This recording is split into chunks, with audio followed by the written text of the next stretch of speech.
You're the CEO of The Atlantic. You're also the American record holder for 50K for men 45 and up. What would be your tips for somebody trying to get faster? The equation that determines how fast you go is power multiplied by efficiency divided by mass. You have to get really good at understanding what is good pain and what is bad pain. Your easy day should be easy, your hard day should be hard. Running is a way to explain and process hard things in life. My father, we have this very hard, complicated relationship, but running is part of what helps it stay at peace. If you want to excel, you have to actually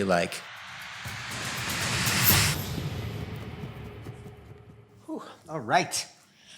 Oh, wow. That was fun. What a run. That was great. Perfect temperature. Lovely day. Fall foliage. And just good vibes out there. The kids, the other people smiling, other runners. Great day. Nicholas Thompson, welcome to Post Run High. Thank you so much, Kate. It's a pleasure to be here. I'm so excited to have you. So Nick and I just ran 3 miles in Dumbo. We ran along the Brooklyn Bridge Park. It's one of my favorite places to run. You're a massive runner. Do you run here a lot? Is that a trail you do? It's not. I probably run it every other week. I do love it, and sometimes I'll drop my kids to play soccer at Pier 6 and I'll go run it. While we were running, I wore my Ekiden 50K, which starts at Evil Twin Brewing. And so it has a whole bunch of loops around there. But I'm kind of more of a Prospect Park guy. It's interesting knowing that they do a lot of 50Ks in New York. I feel like I've never heard of that race before. Yeah, it's a weird race, but it's cool. It starts here and you run you run across and back, of course, the bridges 9 times, and then you go up to Middle Village, Queens. It's in April, or maybe it's March. Okay. Yeah. Do you do that every year? I just did it this year. I'll do it next year too. Okay. So you are a long distance runner, a marathon runner, and an ultra marathon runner. Yeah. And what would you say your race breakdown is yearly? You just did the New York City Marathon. What else do you have on tap? So this last year I ran the Ekiden 50K, then I ran the Lake Warmog 50 miler, and then I took a break. And then I was really focused on running a sub 5-minute mile on my 50th birthday with my kid. We did that. Then I ran the Twisted Branch 100K. Then I ran the Grand Canyon, and then I ran the New York City Marathon. Did your kid run a sub 5? He paced me for 1,200 meters. He is a sub 5-minute miler. He wasn't in peak shape, so he dropped out at 1,200. Wow. But he did pace me to So you have 3 kids, 3 boys? 3 boys. And is that your oldest? So my oldest is 17, and he's more of a hiker. The 15-year-old is an excellent runner. 11-year-old's an excellent runner. Wow.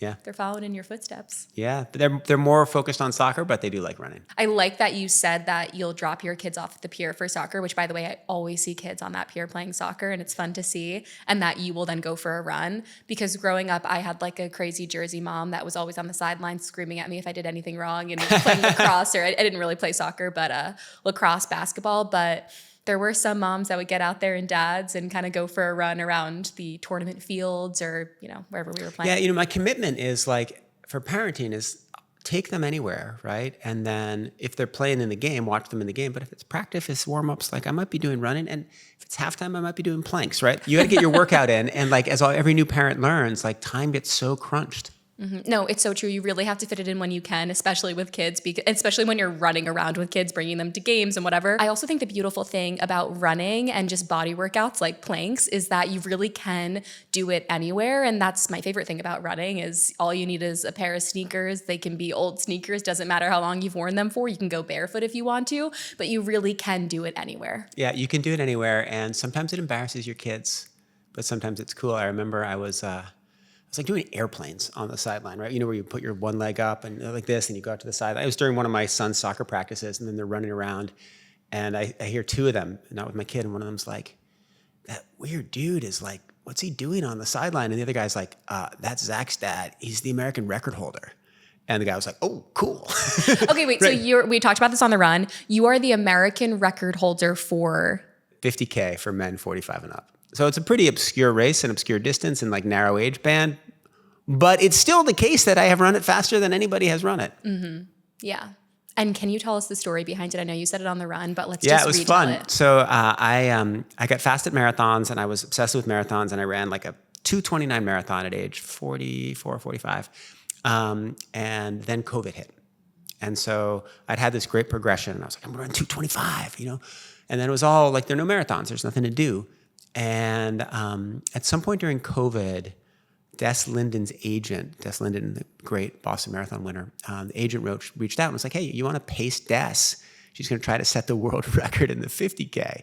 And this was I don't know if you remember, but Des in October of COVID, October 2020, ran like 1 mile on October 1st, like 16 miles on October 16th, 31 miles. Like she was training, like she'd like lost a bet, like playing beer pong. And so Des was doing this cuckoo thing. And I'm like, sure, I'll come with you. And I realized the American record for men is just about the world record for women. And so it's perfect. And so we go out to Oregon in April, out on this beautiful flat road, right? Because you can optimize all the conditions, right? The time, the weather. We could even optimize the day, right? And so we go out into this parking lot. It's like on a Tuesday, and perfect conditions. And I go and I run. I wasn't her pacer because she'd kind of gotten too fast. I ended up running like a 3:04, and she ran like a 2:58. The old American record and the women's world record have both been like 3:06. But it was amazing. I broke the tape, and it was like the best race I ever ran. Was it an actual race that you guys were running with other people, or was this something that you guys just did on your own? There were like 10 people in the race. Okay. And everybody was trying for something else. So Des had her pacer, this guy, Charlie Lawrence. There's this guy, Peter Bromko, who's a really good writer.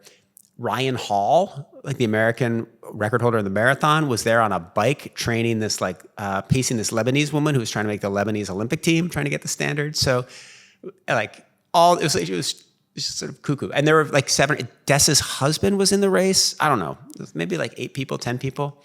And I think most people dropped out. They had a marathon marker and then they had a 50K marker. Most people dropped out at the marathon. So I think it was just me and Des for the 50K at the end. I feel like that is a whole nother level of hardo when it's just you and like 10 other people and you're out there running this insanely fast time, because talk about the inner strength and the mental strength to push yourself through that when there's nobody cheering for you on the sidelines. It's not like the New York City Marathon that you've got bands playing and student groups out there singing. Like you guys were pretty much alone out there running. That's ultra running, right? Like you go and you run an ultra run and there might not be another human for like a mile. You're just up on these mountains, you're crossing rivers, The last ultra run I ran, I'm like 3 miles from anything and I bang my foot on a root and my toenail splits off and hurt so much, right? And you got to get to the next aid station. Then at the aid station, do you have any tape? You tape it up and you keep running. So when you're in the ultra world, it's just a little bit different. But that race with Des, the other thing that was very funny is we finish, and it was a Brooks sponsored race because they're a sponsor, and I had been wearing Nikes. And at the end of a race, you set a record. I didn't know this because I'd never set a record before. You have to drink champagne out of your shoes. And so they're like, okay, Nick, you got to drink champagne out of your shoes. I'm like, great. And they're like, but you got to have Brooks shoes. And so Des's husband is like, would you like to drink champagne out of my shoes? And I was like, Ryan, I really like you. I enjoyed meeting you here, but how about I'll drink out of my shoes, but I'll cover the logo. Mm-hmm. And so there's a funny photograph of me drinking champagne out of my shoes with my hand over the swoosh. Can you imagine you're drinking champagne out of somebody else's smelly sneakers? I'm like, mine are one thing, but somebody else's are a whole other. It'd been interesting if he had said, you can't do the photograph unless you do my shoes. It would have been the right choice to drink out of his shoes. Mm-hmm. That's what I could say that. Yeah. Well, I just find it so fascinating because you have this big job. You're the CEO of The Atlantic. Yeah. You're also running 70 plus miles, I'm sure, a week. Yeah. You've got 3 kids. You're a dad. You have all these side quests going on with your running schedule, right? I mean, doing ultras and marathons. It's a lot, and it's super interesting. How do you make time for it all? So there are a couple of things. So one is I do have a bunch of life hacks that make it much easier than you would think. So I run to and from the office, right? It takes about the same amount of time as the subway, but I'm getting 8 to 10 miles a day. And during that time, I'm often also working, right? I have a queue of podcasts I have to listen to for work, people I'm going to interview, events I'm going to host. And so it's very productive time, and I'm getting in my runs. All my cross training, 100% of my cross training is with my children, right? We go to the gym and we lift together. They have me go do sprints. My cross training is quite erratic because it's all with my children.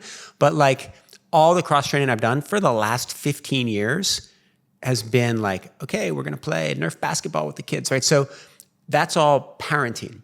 I also then, of course, do these long runs, right? And I'll get up before they wake up, right? I'll get up at 5 and I'll go run on the Verrazano or, around under the Verrazano, around Coney Island or wherever.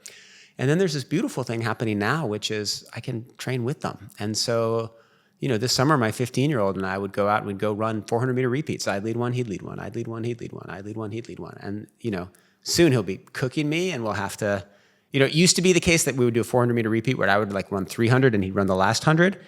Probably this coming summer, it'll have to be like that in reverse. But it's great. So I try to just mix. I try to do two things at once as much as possible, right? If you can do your cross training and your parenting, if you can do your running and your commuting, right? That's the way to do it. Yeah, I'm very similar in that way. Like if I'm going out for a solo run, which I try to go every morning before we ran together, I ran 4 miles and I do the same thing. I'm listening to podcasts. I'm studying for the week ahead and the interviews that I have coming up. I think that's the really cool thing about podcasts is, especially when you love to do long distance running, is you just plug your headphones in and get to. I mean, I am study on the very, I never listen to them if I'm doing a workout, right? And I never listen to them if I'm like in the woods, right? It's just when I'm in the city, when you're like being operational, functional, and efficient. Because when you're in the woods, for me at least, it's like, that's like spiritual and you're trying to like clear your head. And then when you're racing, when you're working out, right? And you're doing 4x2 miles, your 8-mile tempo, you're trying to like process the body signals and you're trying to understand your form and you're trying to understand your heart rate. You don't want anything interrupting it. But when I'm like warming up for that, or when I'm just like jogging around Queens or wherever I am, I'm listening to podcasts. Yeah, that's so true. Because I do feel like with whatever the form of movement is that you're doing, the intention behind the workout is so important. And like the runs where, I mean, I'm often multitasking and I am listening to podcasts and studying at the same time as, doing a solo workout. But you're so right that you do kind of have to be just locked in on the workout sometimes to really make it efficient. Yeah, it's a funny thing about running where it's like, I sometimes will think about it like, okay, so if a marathon prep is 12 weeks and I do 2 hard workouts a week and it's like 4x2 miles, that's like, okay, that's a really hard workout, that's 40. And you add it up and the total amount of time where you really are hurting yourself is like 15 hours. It's like not that much time. And so you just actually have to be focused those 15 hours. And when you look at it that way, it kind of seems simpler than like, it's 12 weeks of hard workouts. You go to the track and you're like, okay, I'm going to run 16 by 400, right? And that's like 20 minutes, right? You just have to 20 minutes where you have to be focused. Do you feel like you're always training? Because I feel like I talk to a lot of long distance runners and I'll say, what does your training schedule look like for the New York City Marathon or whatever marathon it may be? And they're like, well, I don't really train because I'm always training. I do more periodization than that, maybe less than I used to. I used to run the New York City Marathon and then I would kind of take a break until January and then I might pick it up and run Boston.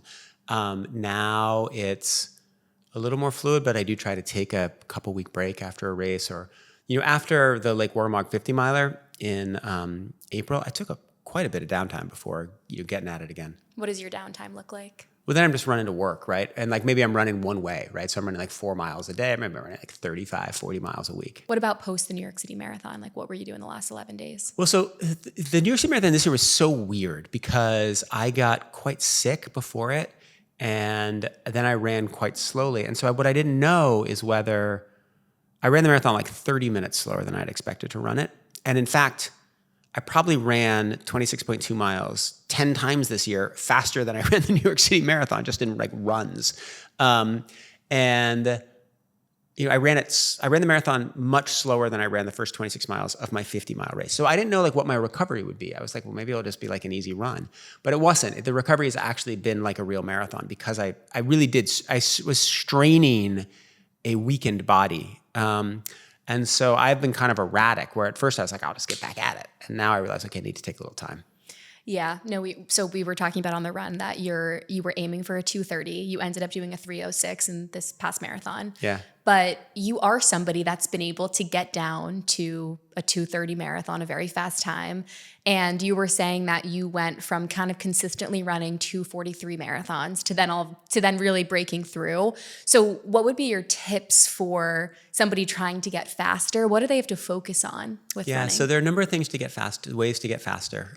Increase the amount of mileage you run. It always helps, right? And so you go from 50 miles a week to 60 to 70. And you got to figure out how, it depends on your schedule and depends on your, how durable you are. Because that you're playing with fire, but you should increase 5% a week. You're doing 50, maybe you go up to 52, then 55, maybe go up 2 weeks, down a week.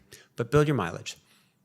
Make your hard workouts hard, right? Your easy day should be easy, your hard day should be hard. And I do workouts on Tuesdays and Thursdays, but I just said 4x2 miles. That's a hard workout. If you're going you're getting your heart rate up to your maximal, not quite your maximal level, but make your workouts really, really count. So that's important.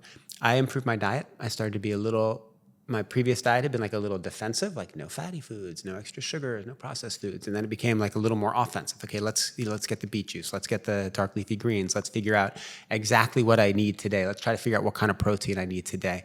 So figuring out your diet can be super helpful. And this is like playing with fire too, but I believe in form, right? Like basically the equation that determines how fast you go is power multiplied by efficiency divided by mass, right? And so there are three variables. And power is like your fitness, like your cardiovascular fitness, your leg strength, it's kind of your cadence. And that's what we are always training on. Mass is like how much you weigh. And that's hard to deal with, but like the less you weigh, the faster you go, but that's really complicated. And then efficiency is how well you move through space. And, that depends on, how your arms are moving. It depends how your head is centered over your shoulders, right? And so I think a lot about form when I run. And I do think that having proper form, most people are like, your body figures it out, just run the way you want to run. And I don't believe that. And I believe that like there are better and worse ways to run. And I don't have the perfect form. I'm a little stiff. I don't have the right kind of forward lean that if you watch like Bernard Lagat and the best runners they have. But I think a little bit about form. And then get your rest and your recovery. Because when you start training, when you're really burning the way like when I was getting fast and running at 229, you've got to, you're going to get hurt if you don't let yourself recover. And so you have to get very good. This is, again, ties into what I was saying about music and podcasts. You have to get really good at understanding what is good pain and what is bad pain. What is the pain that's leading to an injury? It takes a long time to learn that. So you have to be very cautious. But that's what I would be working on. I think one of the cool things about you is, and, we leaned into this a little bit on the run, but we were saying how for you, running for so long has been this really like mental and spiritual thing for you. But you also are somebody that's training, right? And trying to optimize your running and kind of push yourself to that next level. So it really is a bit of like this yin I know, it confuses thing, people. Right? But let's talk about running as a form of mental clarity for you and how that translates. So there are a couple things. So one is, I do believe it's a form of meditation, right? And I believe that like what I tell people if they're like, I don't like to run, I can't run, I don't get it. What I say to them is, okay, fair enough. Lots of people don't. But go out tomorrow, put on your shoes, put on a pair of shorts, and just run to whatever the lamppost is nearest your home. And when you do that, only think about what you see, right? And then like when you run back, only think about what you hear, right? And suddenly your mind opens up in these interesting ways. And I feel like, oh, that's great. Like people start to love that. So I do think that there are ways of getting into it. For me, the mental clarity comes from doing that. I actually was doing that a little bit while we were running, like just sort of enjoying the leaves.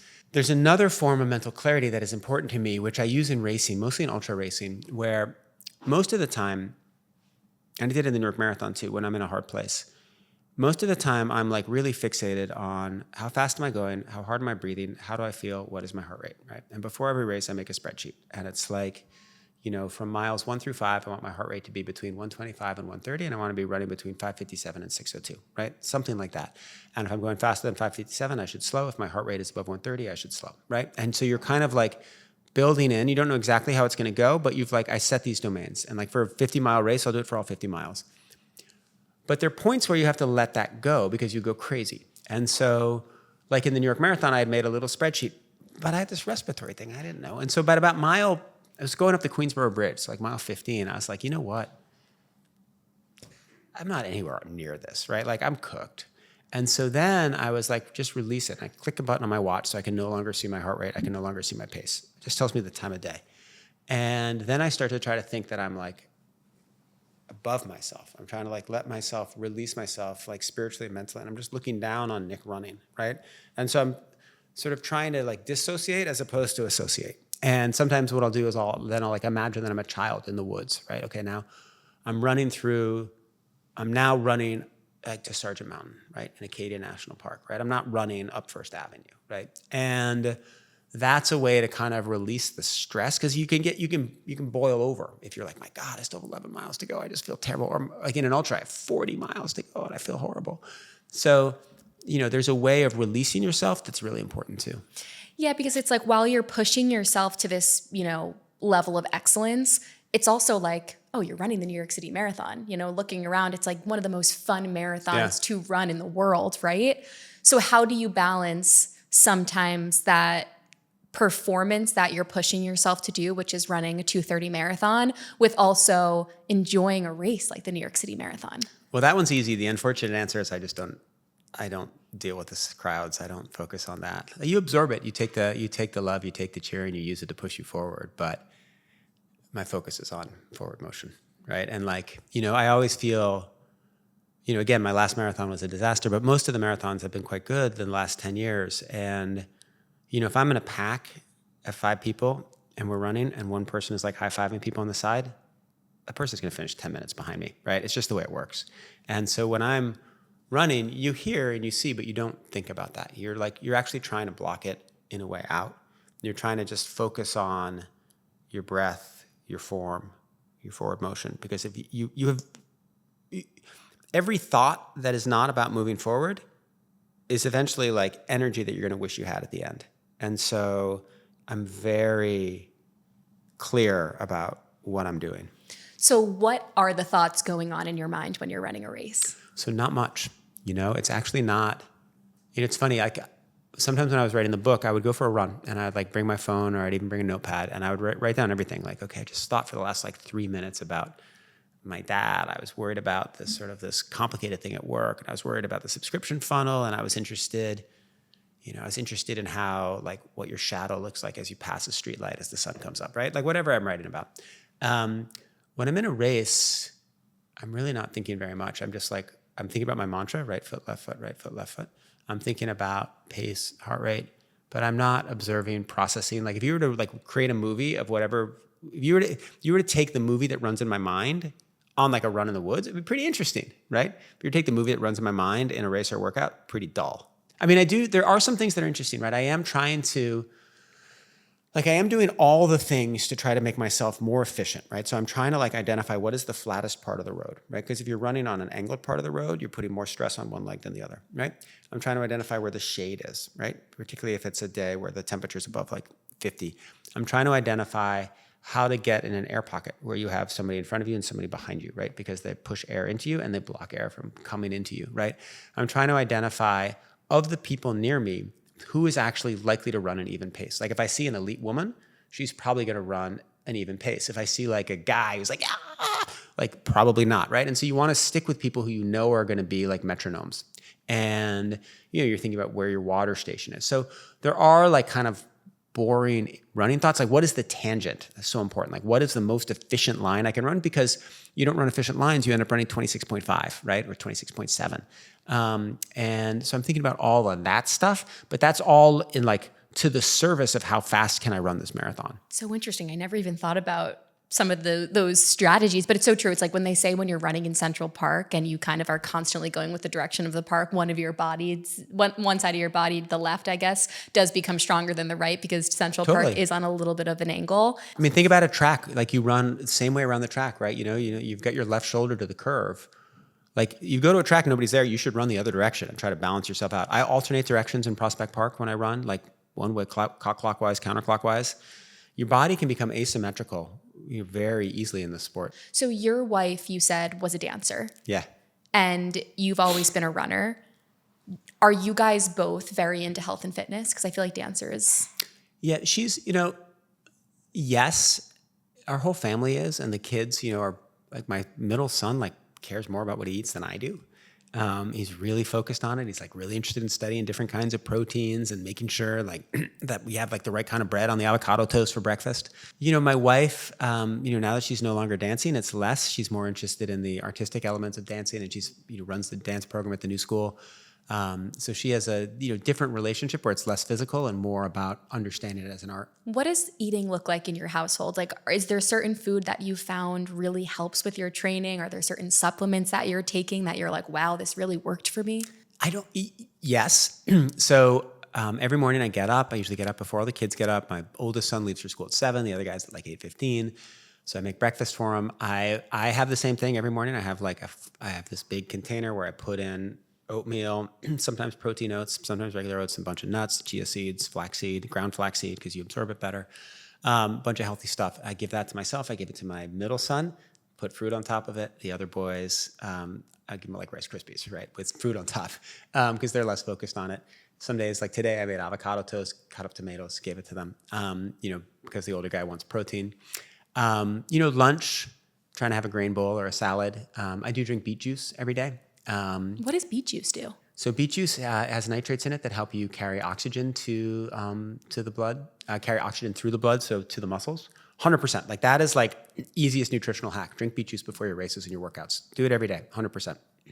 It seems to have there may be other ways to get nitrates, but I think that beet juice is quite healthy. So, and then dinner, family of 3, soccer practice, it's chaos. Like, ideally you're having like a healthy salad or like vegetable soup or something, but sometimes you're just ordering burritos because life is hard.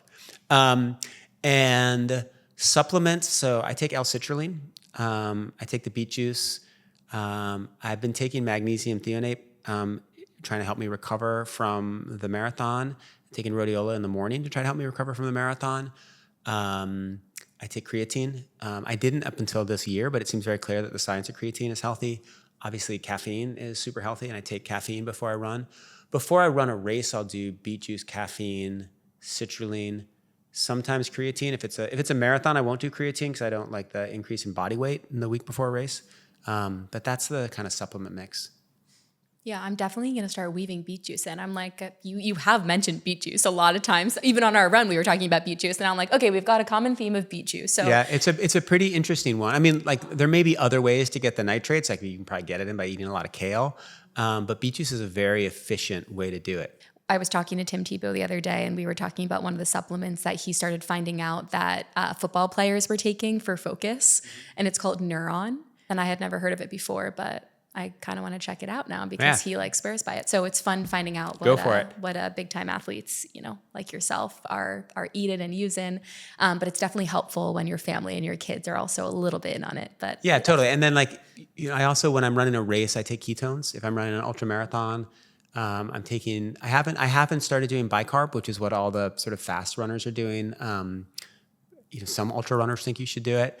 And then I try to teach my kids, like, this is what you should have at halftime, right? Like these are the electrolytes, these are the calories, and I'm a little more specific with the 15-year-old because he's into it. And the 11-year-old, I'm just like, have some watermelon. It has L-citrulline in it. Yeah, no, it's fun that your 15-year-old is into it. Yeah, it's great. It's really fun. Yeah. What do you feel like you've learned about running through your 15-year-old? Oh, from my 15-year-old. The most important thing is he, more than anybody I've ever watched, shows the weird way that talent works. And so you put my kid out, you take 10 kids his age, and none of them have run for 2 months, and you say, go run a mile. My kid will not do well. Maybe he'll be 7th place. And then you say to them, you guys all do the same workouts for the next month. At the end of the month, my kid will be 1st place, right? He has this like trainability, right? And so when he starts training, he improves faster than everybody else. And this is an interesting thing about talent that I write about in the book. We all think about talent as like where you start, right? If you put like a bunch of people who haven't trained and you put them on a field, who gets to the end, that person has talent. But that's not actually what talent is, right? Talent is a bunch of other things too. It's like your trainability, right? It's your durability. And so this woman, Julia Lucas, who I read about in the book, we were running one point and she came as close as you can get to the Olympics and not make it. She, at one point, we often, in my generation, talent was kind of considered your VO2 max, which is like a measure of your oxygen carrying capacity. And like you'd all get tested for your VO2 max. And like Lance Armstrong's is 92, right? And the best kid on the Stanford team is 80. And I got tested for VO2 max and it was like 65, right? Not very high. It's high, but not that high. And I was running with Julia. And Julia was like at one point, like, what's your VO2 max? I was like 65. And she started to laugh, right? Because it's like such a low number for someone like her. And then she's like, well, you know what? Like, but you do have this talent because you've never been hurt, right? And she's like, you're like a car with a small engine and a frame that makes it super durable. And she's like, I'm a car with a huge engine and a frame that cracks all the time, right? And like, which one's talent, right? Is it the VO2 max or is it the frame, right? And, so watching my son has made me kind of like appreciate this more, that talent is really complicated, and in a way he doesn't have talent in that he's frustrated because at the beginning of the year he's not fast, but actually he does because he trains, and maybe it's his dedication, maybe it's the work ethic, but it's also his trainability. I saw this, there was a summer, I guess it was the summer of COVID, and he like You go run a mile, he runs like a 10:30. And then like we do workouts for a little bit and then he's down to a 6:50, right? When he's just a little kid. So I've learned that through watching him. He trains soccer 6 days a week. They play for this crazy club in Queens. It's amazing. Both of the younger boys, club sends people pro. It's like, it's a real thing. This winter, he's like, Dad, I'm going to join the swim team. I was like, really? Like, you don't even like swimming? He's like, I know, but like, I want to improve my cardiovascular endurance. I can get it in before soccer practice and it won't have the same wear and tear of like, impact sport. I was like, damn.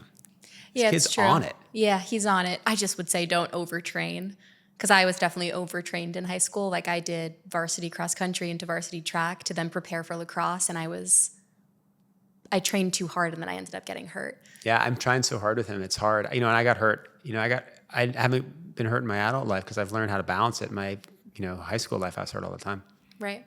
But it is so true, the trainability thing. And there's that famous quote that's talent is hard work when hard work fails to work hard. What is that quote? I can't remember it, but something along yeah. those lines. I mean, I even saw it growing up. It's like the kids that come out that maybe aren't like the most athletic or the most naturally gifted. It really doesn't matter. It comes down to your coachability and your ability to work hard to kind of get to that next level. And I think that's the really cool thing about running is you can train yourself to be a great runner as long as you just put the hours in and the work in and you're consistent and you push yourself and you get into that pain cave. And that leads me to your book, The Running Ground, which we talked a lot about during our run. But I would love for you to just break down what this book is about and what people can expect in it when they read it, because it's packed with a lot of information. Yeah, the book is about how running can help us understand the hardest things in life. It's not a training book. It's not a book just for runners. And in fact, some of the best response I've gotten has been from people who aren't runners who are like, this is just a book that helps you understand obsession.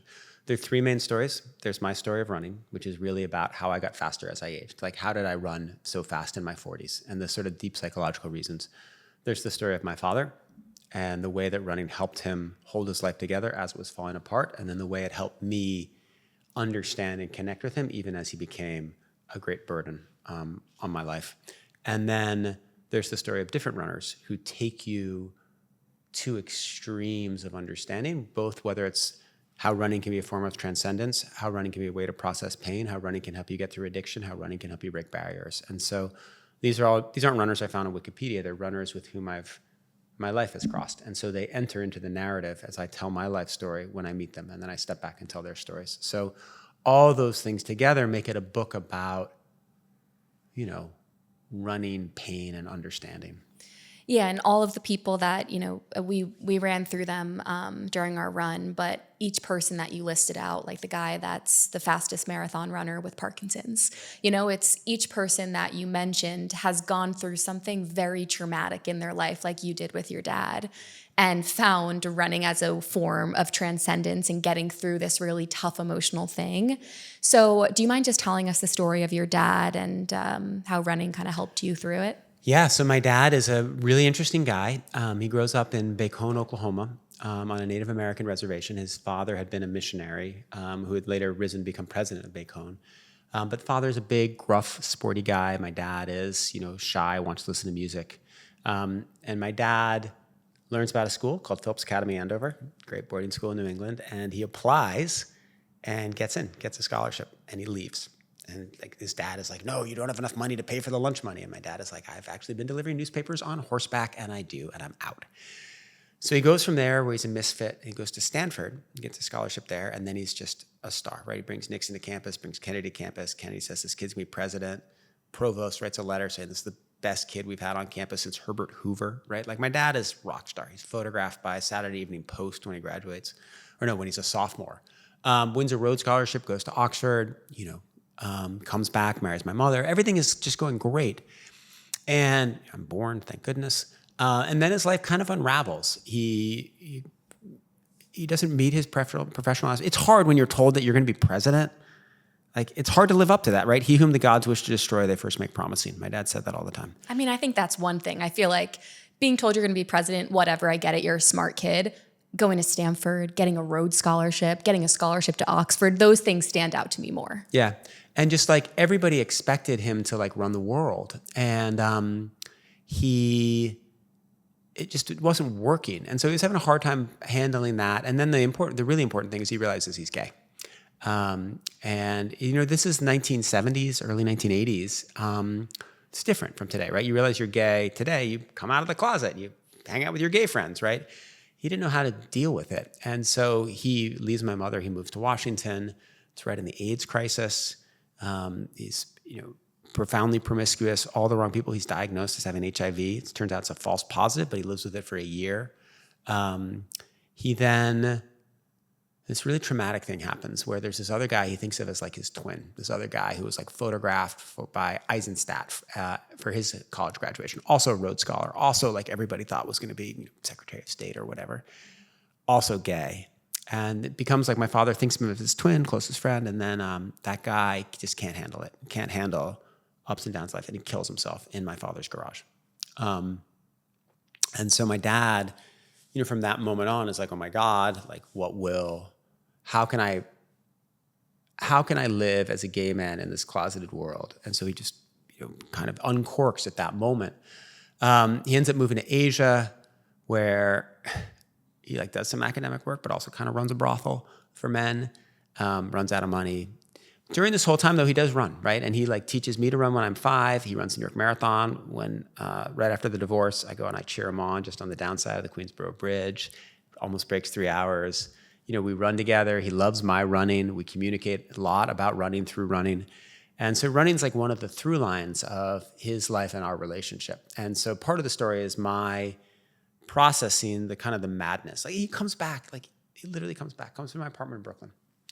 And like we'll show up and just like he'll show up, walk in, undo a suitcase, just dump it on the floor. And there's like tax statements, moisturizer, bottles of gin, like cigarettes. He's like, what, Dad, what are you doing? Like go to your room, right? And then, at one point I'm like, he's like, fix my iPad. I'm like, okay, fixing your iPad. I like reboot it, fix it up. And he's like ordering prostitutes to come as soon as I leave for work, not caring that my children will be there, right? So like weird dude, but an amazing guy and like a wonderful person to talk to, an interesting guy. So we have this very hard, complicated relationship, but running is part of what helps it stay at peace. He dies in 2017. And then after he dies, that's when I start running really fast. He had said that he could only run fast after his father had died because the shadow of his father and like his father's athletic demands had made it impossible for him to succeed athletically. That wasn't the same for me, but it is also the truth that after he was gone was when I got really fast. I mean, it's such a complicated relationship to share with your father because it is hard. It's like you have this dad that's so successful in all of these things, but then also has this really complicated life and is making really complicated life decisions. So like, how do you feel like that fueled you in life? Because I know you went on and you kind of followed in his footsteps in a way by going to Stanford. Yeah. Right. So what did that do to your psyche and your mental, and how do you feel like running pushed you through? Well, when I've made a lot of choices like his, right? I went to Andover, I went to Stanford, and I traveled in Ghana, right? Which is where he had done his PhD, right? But that was all before he had gone, before like the King Lear, like crazy stage. That was when he was still just like my dad. But once he started to kind of lose it, like once he stopped punctuating his emails and when he kind of spun out of control, I definitely thought of running as a way to like, I worried I was going to end up like him, right? Like I'm not an alcoholic, right? I do brush my teeth, right? Like I fold my clothes, right? Unlike my dad. But I still worried, like whatever had happened with him, like could that happen with me? Like, I've been a promising kid at Stanford, right? And I think running was a way for me to like maintain the discipline and say, you know what, I'm going to keep running. I'm going to hold on to this discipline. I'm going to hold on to this practice that I think makes you more efficient and like helps your life be more disciplined. I'm going to hold on to this in a way so that I don't become him. Yeah. And I do think discipline in a real way does equal freedom. Did you see your dad with time lose his discipline for running and spiral? He lost his discipline for everything. Like he just became incapable. Like you couldn't have a conversation without him starting to talk about sex. You'd be like, Dad, like, I don't want to hear about this, right? Like, can we talk about politics, please? Can we talk about like who's going to win the election in Thailand, right? Like, what's the king going to do if he's threatened by the general? He's like, this guy I met. And you're like, Dad, stop. And he could just kind of lost, like his mind got. He didn't sleep, right? He slept like 4 hours a night. He drank all the time, right? He's like surrounded by these like weird guys he's met on the internet. It's in some ways, like, I don't know, it's like, remember Apocalypse Now at the end where you find Marlon Brando and he's in like this just like crazy place? Like that was a little bit like what it was like visiting my father. So what he hadn't lost his like charm. He's like still so interesting. He's got great taste in art. He listens to like beautiful music and understands it all. And, it just like the kind of part that you could understand just became a narrower and narrower portion of who he was. You know, I think the interesting thing about your book is I know when you set out to write it, it was about training and running and getting faster as you've gotten older. Yeah. And then you slowly started to weave in this story about your father and how it translates into your running. So at what point did you decide that you wanted to be vulnerable about this and speak about what happened? I think it was pretty early in the process. You know, I knew that the story of my father was deeply intertwined with the story of my running. The biggest shift was when I decided, like one of the hardest things was deciding, okay, I'm going to write about other people and then figuring out which other people to write about. Because I didn't think, my life's not interesting enough for like a memoir. That's not true. He got kidnapped in Africa. I think he kidnapped in Africa. That's like 2 pages. I mean, it would be like, it's like one line in this book. I try to make the book very tightly about my run. I worked at the New Yorker for 6 years, an amazing place, like incredible. By the way, I have a subscription to the New Yorker. It's been my favorite magazine and publication to collect since I was like 12. Right. So it's a great place, right? There's like 3 paragraphs of my time at the New Yorker. So it's definitely not a memoir, right? I'm CEO of the Atlantic. There's like 1 sentence about the Atlantic, right? Like I just don't talk about, there's not a lot about work, and it's really focused on my life running. Anyway, so the hard part was figuring out which people to put in, where to put them, and like who not to put in, right? Because I interview all these people and I've like making lists, and I've like kind of in my head I had a structure, but it kept changing. And anyway, so it was like the hardest part of the book was getting the characters in, choosing the right characters and putting them in the right places. What was your process for choosing the right characters? I kept a doc and it had like 100 people on it. I was like, these people are interesting to me for these reasons. And initially I thought, well, maybe I'll just like choose any runner, right? So I was like listening to podcasts and like writing down stories. Oh, this person's like, wow, that's interesting. They had an interesting relationship with their father. And I was like, no, it's ridiculous. If you just try to that's not what you got to do. It's got to be people who are in your life, right? Like it's going to be much more real. Like it will feel inauthentic if you're just pulling people off the web. Like it has to be people and that was an important decision. Maybe it was the right one, maybe it was the wrong one.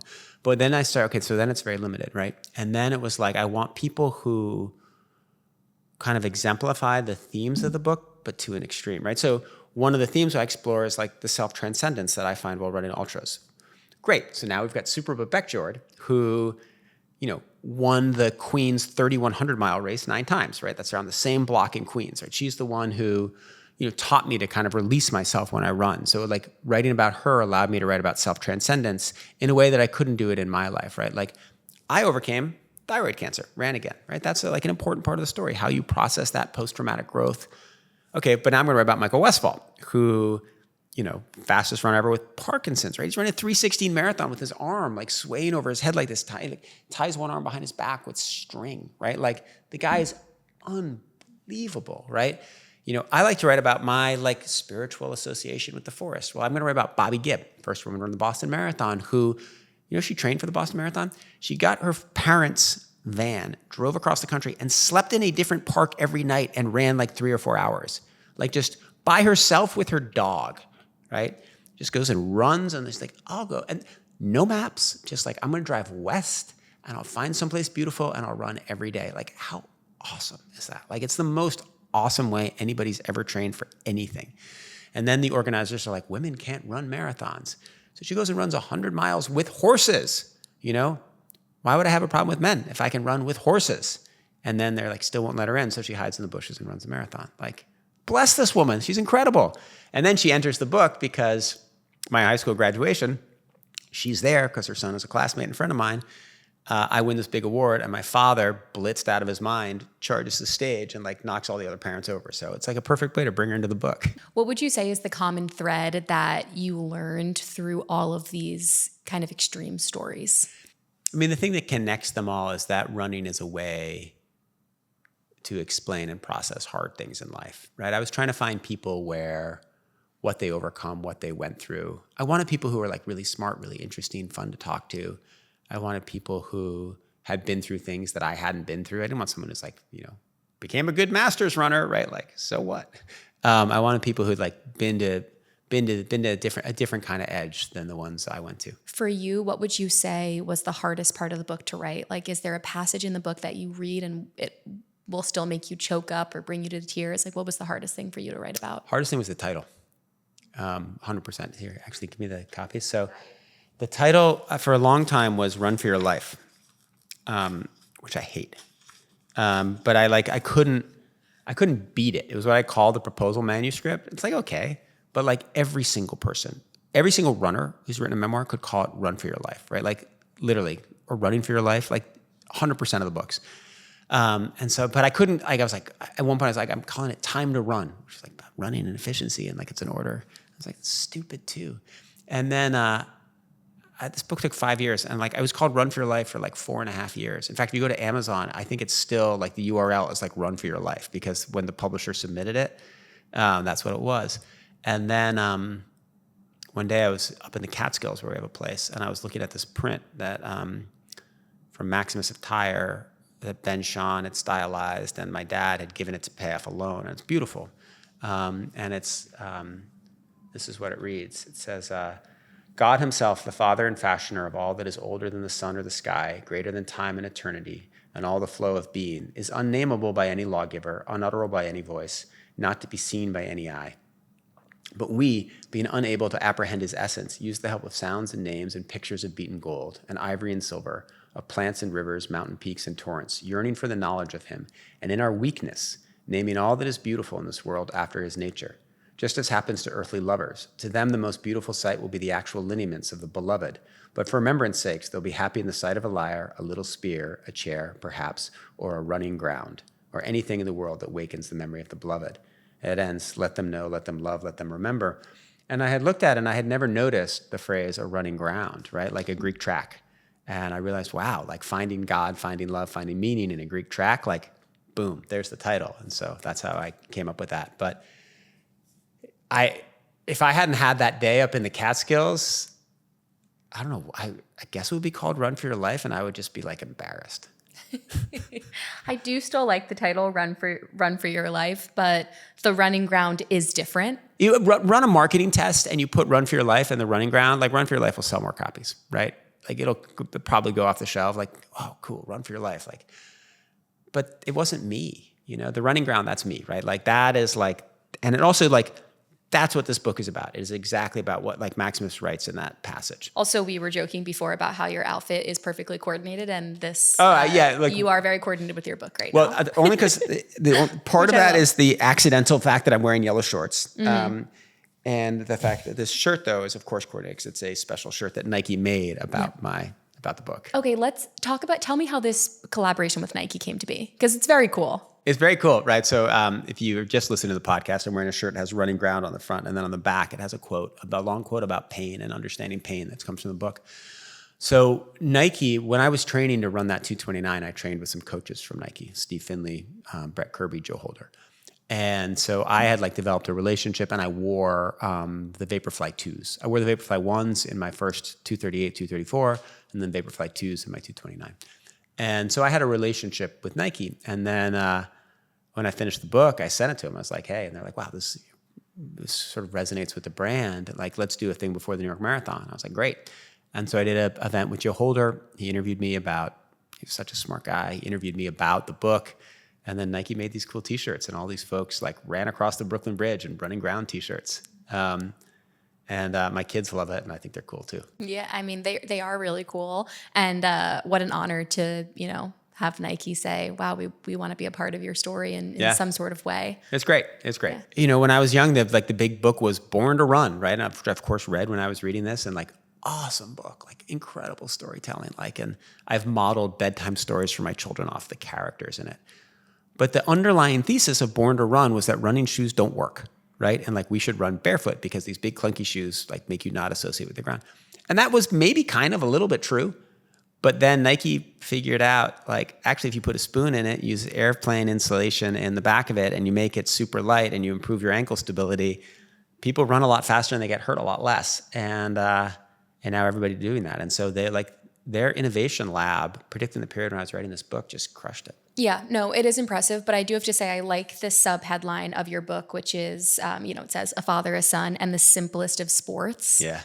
And running is And I'm barefoot in that photograph. And you're barefoot in the photo. Yeah. And I love that you called that out because running really is the simplest of sports. And I feel like the reason why I got into running at such a young age is because, at 14 years old, I wasn't paying to go to a gym. My parents were not paying for a gym membership. If I wanted to go to the gym, they would have said, use your school gym. You go to a public school, they have a gym, it's available to you, Yeah. But I lived in a sidewalk community. Not that you have to live in a sidewalk community to go for runs. I mean, you ran to the airport the other day in DC, which I'm sure was along some highways.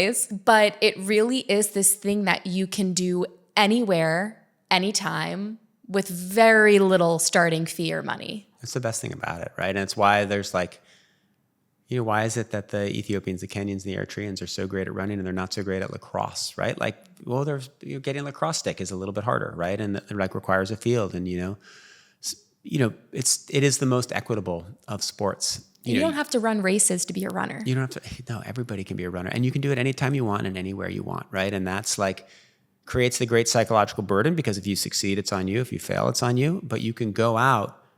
My favorite thing about running is you run on the same course in the same day as Eliud Kipchoge. You run the New York Marathon and you're actually racing him. You don't get to play tennis against Roger Federer, right? But you do get to race against Eliud Kipchoge. It's partly why I hate that the New York Roadrunners start the elite men now 5 minutes ahead of the field. I think it's unethical. That's a side note.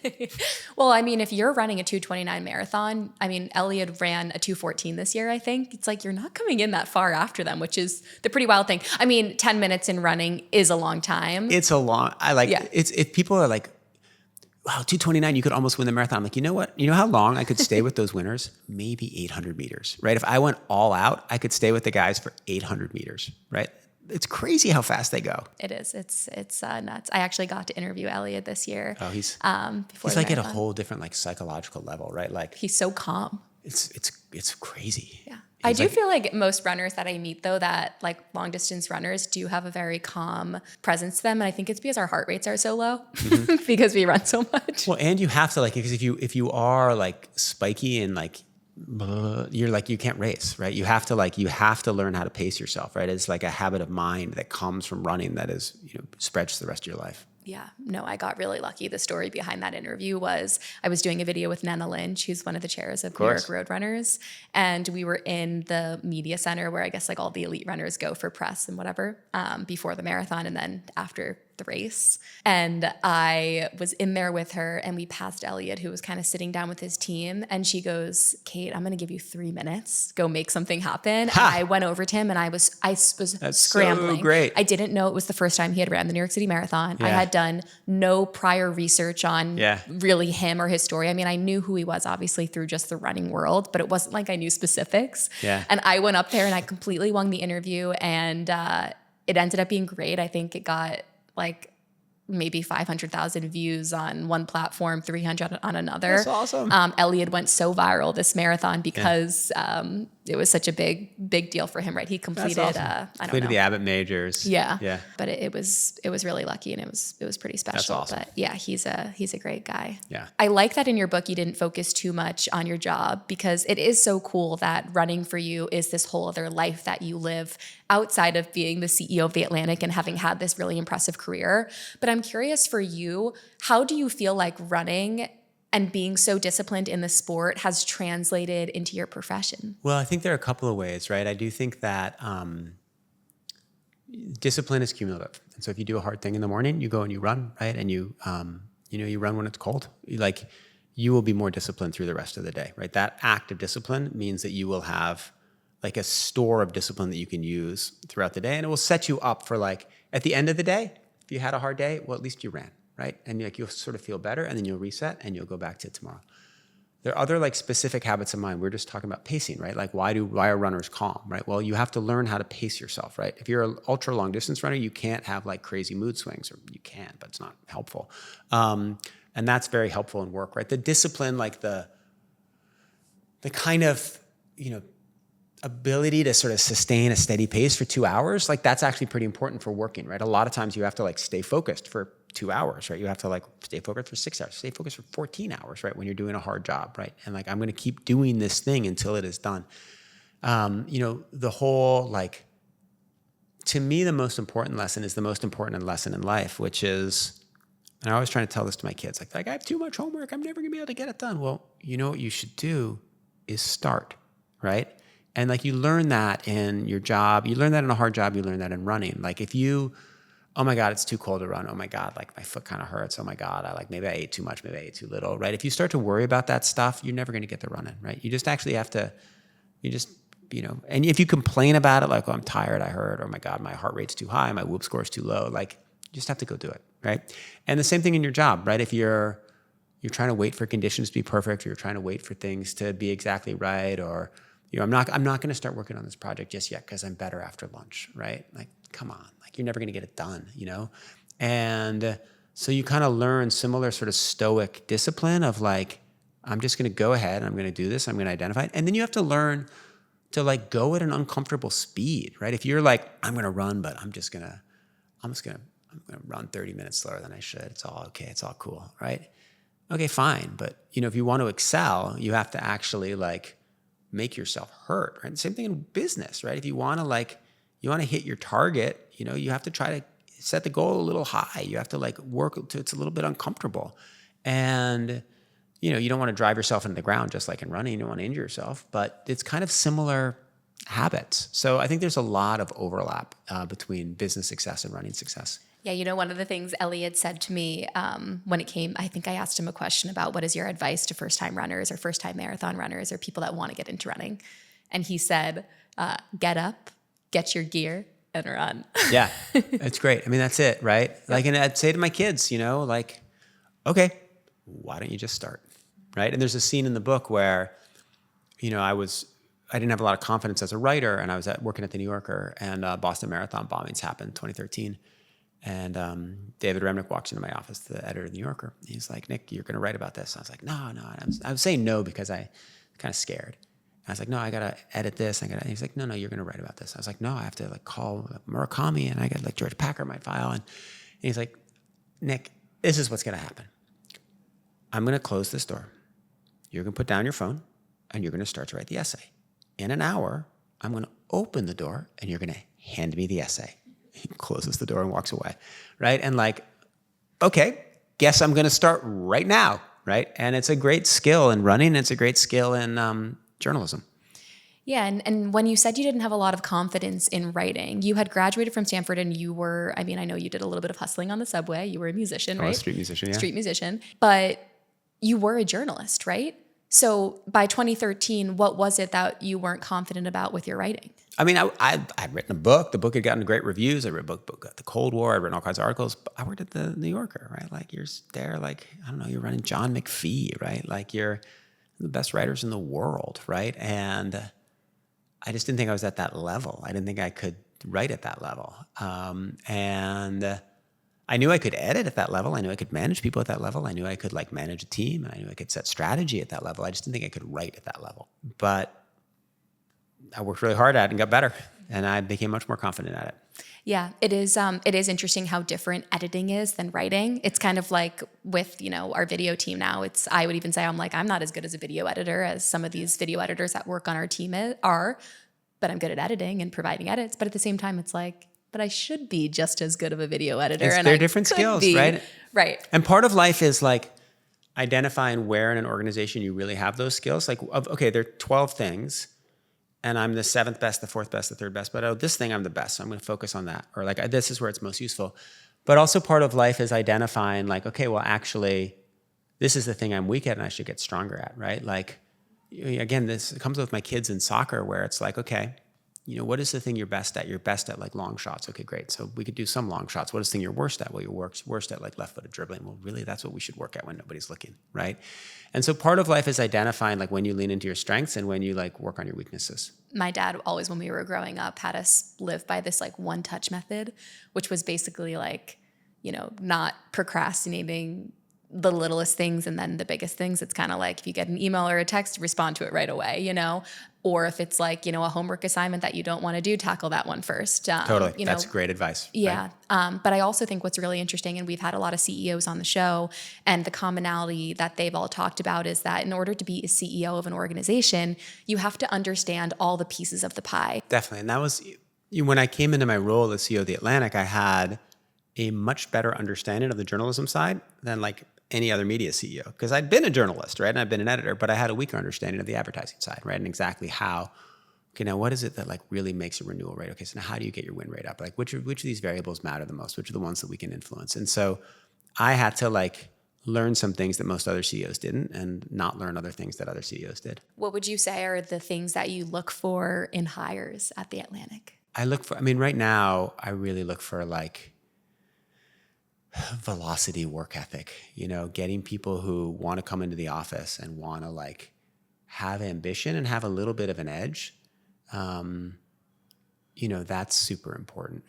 It's surviving in journalism is people sometimes want to come to The Atlantic because we're doing really well and it's a great place. It's an awesome magazine and they've read it their whole life. And like, they know that we have like good healthcare and they come in and they can kind of chill. And we're cooked if we hire too many people like that, right? Because AI is about to turn our business upside down and like shake us all out. And, we need people who are super aggressive in understanding what AI is doing and how it's changing and want to experiment and want to work hard. So that's what I'm looking for. Yeah, I would say in media and in journalism and in any job, it is not the time to coast. That's one of the things about, we had this, The Atlantic used to lose money. Now it makes money, and lots of stories written about our turnaround. It's great. We're doing really well, other journalism places. And so there's a little bit of we're owned by, a very wealthy woman, Lorraine Powell Jobs. There can be complacency. And as soon as we get complacent, that's when the bad stuff starts to happen. And so I'm trying really hard to make sure that we only hire people who have an edge and like really want to work and really want to succeed. Mm-hmm. And competitors, like people that are really going after it. And I feel like that translates to all jobs. It really is. I feel like the job market is pretty tough right now, especially for new grads. You really have to be curious and go after an industry that gives you energy and have an edge. Yeah, and that's what we're looking for. I agree with that advice. Final questions as we sort of wrap up here, but I know you're very involved with AI, and I've saw it. You've done some podcasts talking about AI. Doing an event right before I came here. Did an event right before you came here. Deep learning AI, yeah. So how are you foreseeing AI shifting, even a publication like The Atlantic? Well, so in lots of ways. So, the most important is that it's going to change the structure of the internet. And so it'll change the way people find The Atlantic, right? And so we're already seeing this. Like people used to go to Google and go to The Atlantic. Now you just go to Google and you get sucked into Gemini, right? And so we're finding far fewer people coming that way. Soon people will be sending out agents, right? Instead of like Kate going to read the web, you'll be like, Kate's agent, go summarize the web, bring me back nuggets. So we're going to figure out how to make a business model in that world. So that's really important. We have to figure out how it will change our internal processes. Like, what does it do for reporters, right? I used AI to help edit my book. I never use it to write it, right? But help edit and sort through things. But how will reporters use it? How will we use it on the business side, right? We just moved our customer service platform. It's now using AI to handle a subset of queries, right? Like can we expand that subset? Can we do more? Should we do less? And then there's the relationship with the AI companies, right? Like, okay, these companies all stole our data in the middle of the night, violated our terms of service, and built competitive products, right? So we are actively suing some of them. We are partnering with others. We're figuring out the relationship with yet others. Our ideal world is we partner with, give our data to, and support ones that are trying to build business models that help creators and that help journalists. And we're fighting the ones who just steal. And we're trying to figure out that dynamic as well. So there are all those different axes on which our AI strategy exists. What are some of the providers that steal? Like, are they mainstream ones that we use? Oh yeah, of course. I mean, like every AI company, right? They went and they trained on the entire internet to build like every single of the AI companies without any compensation, right? Like ChatGPT, Gemini. Of course. And right now ChatGPT has come back and they've made licensing deals with us. Like they've said, we'll make, and so we're very comfortable with OpenAI. But, every single one of these AI companies trained on data to which they did not have rights and then built a product that is disadvantaging some of the people who had created that data. Their claim is that it's fair use. You know, we went, it's like going into a library. You're reading every book in the library in 5 seconds, right? Like, that's fine. Like, what's wrong with that? Our product's not competitive. Our position is it's not quite like doing that, right? You aren't like a human in a library. You're doing something extremely different, and you are building a product that is displacing and competing with us, which means that it's not actually fair use. So the courts are going to settle that question. But you can't, if there's a world where it's not a good world for Google and Gemini if they drive all the publishers out of business, because we create a lot of data that is useful to their customers. And so it's in their interest, right? The old Google model worked pretty well. We create a lot of data. They drive people to it. People go to Google. They see ads. Google makes money. They come to our site. They see our stories. We make money. We feed our stuff into Google. It's great. If we can figure out something like that where everybody benefits, that's great. But if it's a world where you just go and you ask a question, Google answers it, and you never leave and you never go to the place that provided the information that allowed for the answer, then you've killed off all the crops that the animal eats, and that's not great.